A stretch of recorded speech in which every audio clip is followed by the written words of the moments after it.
Welcome back, student. Now we will discuss about dark design. Okay, already we discussed that what is dark, what is the main function of dark, and the cross sectional area of the dark, and shape of the dark, and strength of the dark.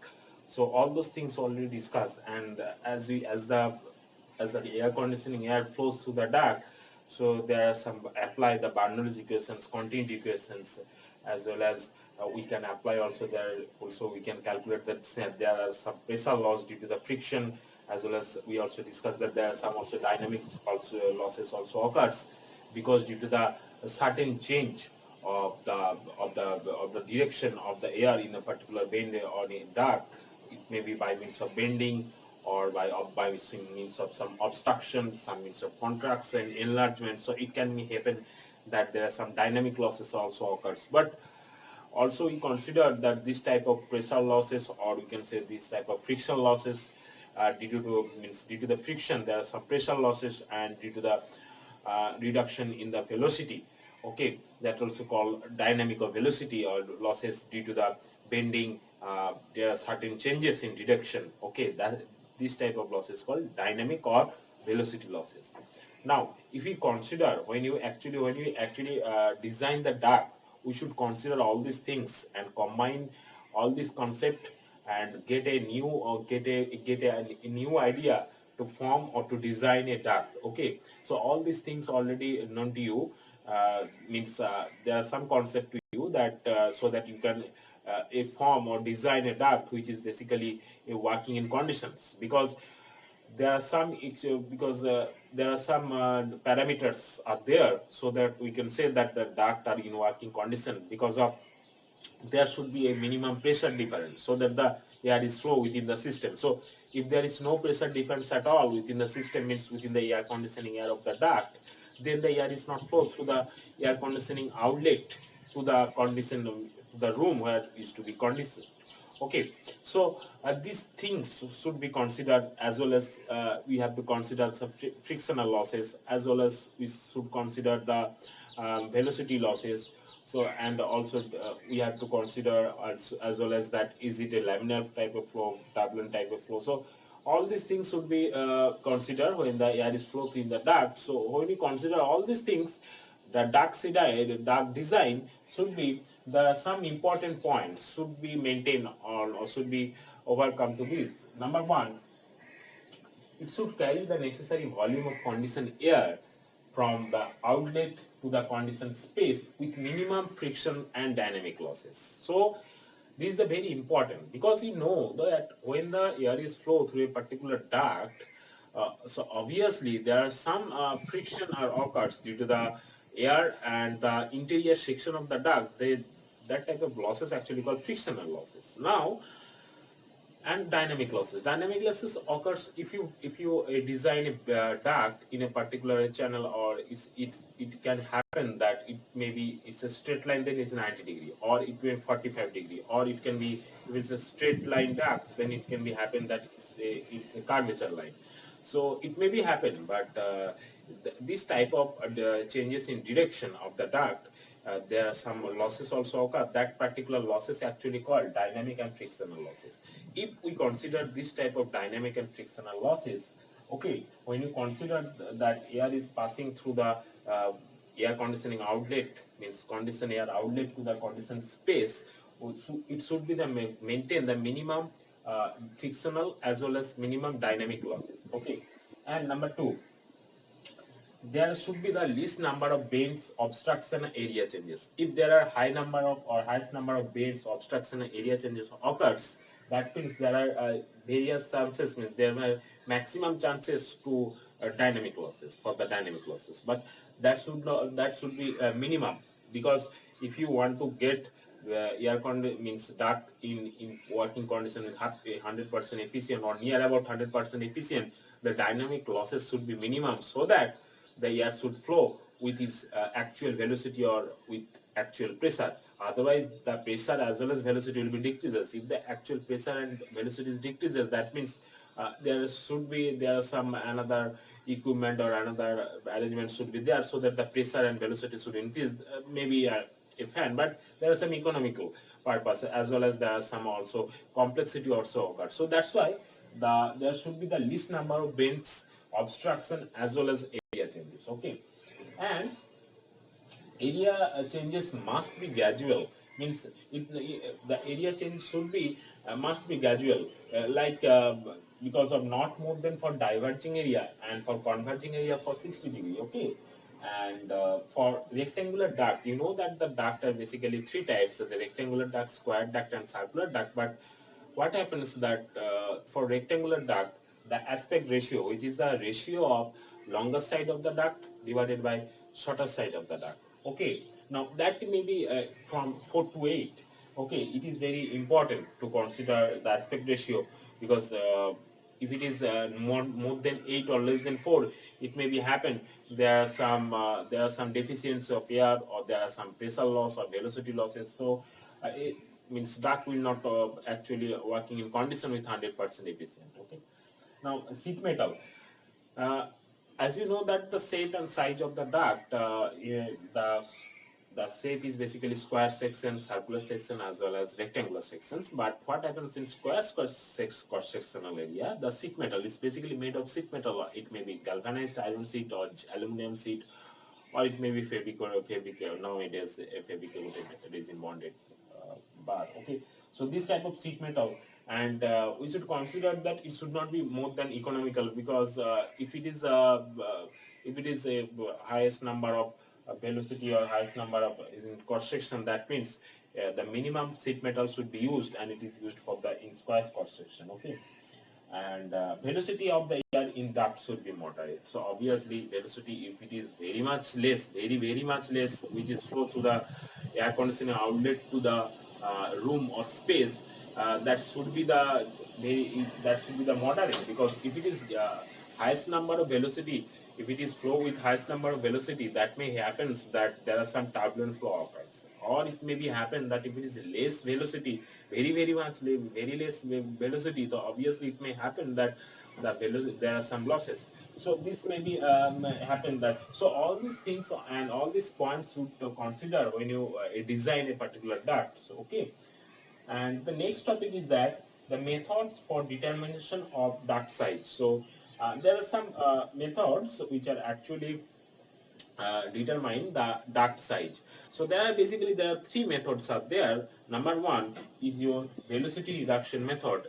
In this method, actually, what happens that when the air is flow from the air conditioning outlet to the space where to be conditioned, the velocity of the air is when it proceed, the velocity is decreases progressively. So if we consider this, then we can determine the if you consider this and then determine the dark side, that is called velocity reduction method. But it is very simple, and obviously it is very used actually for simple system. But for to do this, a very high experienced and high expertised person is required for to determine the dark side, because there are should assumption are there, because for the particular duct system, for the particular velocity and particular quantity of air when flow through a particular duct system, so there should be some velocity. Okay, so velocity reduction very important. Now equal friction losses method, when the air is processed through a particular system, this is the second method for determining of duct size. So equal friction losses method is that type of actually system or method in which the frictional losses are occur within the branches of the duct is same throughout all the branches. So if you consider all these things, then if you decide the calculate the V and other things of the velocity or other things of the duct dimension like A, B or D, for the circular cross section it will be D, and for the rectangular or square section it will be A or AB. So you can easily calculate if you consider the equal frictional losses method. Again, the static regain method, which is basically important for in the consideration of method for dynamic for methods for determination of duct size, which tells you that that the pressure velocity, actually the static regain method also important, because in static regain method you can calculate the static regain method, that is SPR. You can also calculate that R into rho A into V1 square minus V2 square, okay, by 2. So basically also written this in this one. So you can also write R is basically static Wiegand constant, and rho into v1 square by 2 is nothing but your dynamic velocity. Okay, dynamic velocity at inlet and dynamic velocity at outlet. If you go to this, you can calculate the static Wiegand factor. Okay, or static Wiegand method. Okay.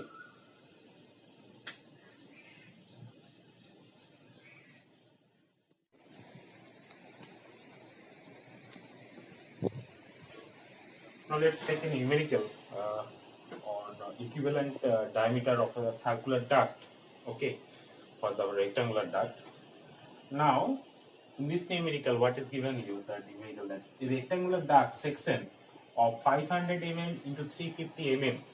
That means the duct size or rectangular duct size of that is given, that is A is equal to 500 millimeter and B is equal to 350 millimeter in size, and it carries the means the rate of flow or total discharge, that is given you 75 meter cube per minute of air having density, that is rho A, means density of air that is given is 1.15 kg per meter cube, but in general we consider as 1.2, but in this numerical it is given as 1.15. Okay, now we have to determine the equivalent diameter of a circular duct if there are two conditions are there. First condition is the quantity of air. The quantity of air carried in both cases is same. If the quantity of air carried in both the cases is same. And number two, the velocity of air. The velocity of air in both the cases is same. If quantity of air is same, and second one, the velocity of air in both the cases is, if it is same, then you have to calculate the equivalent diameter. The equivalent diameter of the circular duct. Okay. Now, uh,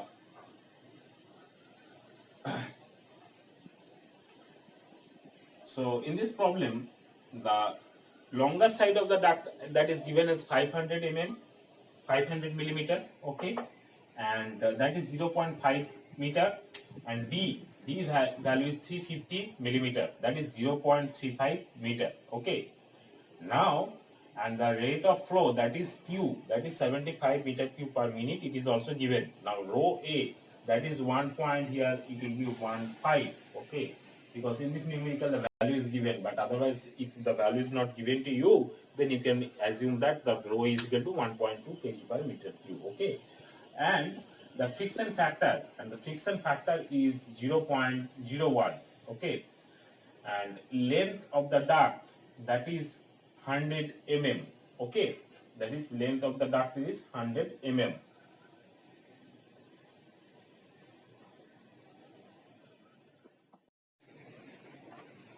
So in this problem, so all these values are given, but so it is f, sorry, so f is not given, so f is equal to 0.01, it is given. Now you have to calculate the pressure loss, okay, the second part of the numerical. If f is equal to 0.01, then you can find the pressure losses per pressure losses of the sheet metal of 100 mm of length of duct, okay, 100 millimeter of length of the duct, okay. Frictional losses of length, if length is 100 mm and friction factor, that is 0.01, then you can calculate, and what is the amount of pressure loss you can calculate. Now these are the value are given for this numerical, and I know that the if the quantity of air carried in both cases is same, then when you calculate the equivalent diameter of the circular duct, then D is equal to 1.265. It is already, we already proved this, A cube B cube divided by A plus B, the 1/5. So A and B is your longer side and shorter side of the duct, and value of A is 0.5 meter and value of B is 0.35. So if you put here, then you can get 0.46, which is basically equivalent diameter of the circular duct when you consider the quantity of air carried in both the cases is same.